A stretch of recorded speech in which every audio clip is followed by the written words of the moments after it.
Kelsem sizde bayığa, köngülüm süyüp aşıktı.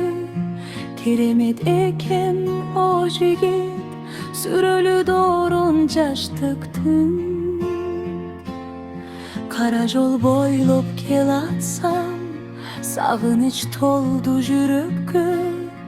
Samal жылсылап betimdi, eski gün düştü eleske. Köngüldü götür caz bolup, körbөгөм sizde jaş bolup. Ayrılsam eger o jigit, armanda ötüm jaş bolup. Köktümdün gülü açılgan, gözüngde nurlar çaçılgan.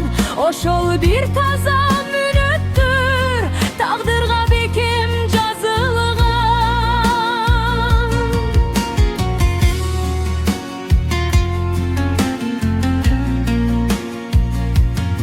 Kıbırdap sizge ırlardı, köngülde jara ırbadı.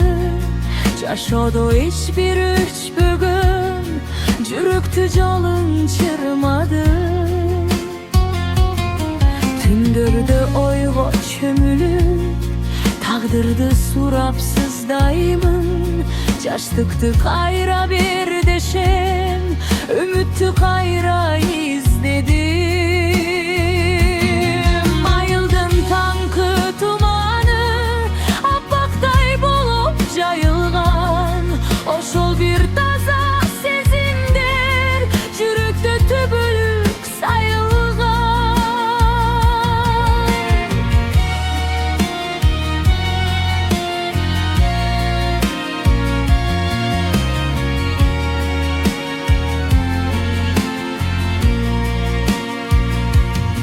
Эгерде жолдор айрылса, эстелик бойдун каласың.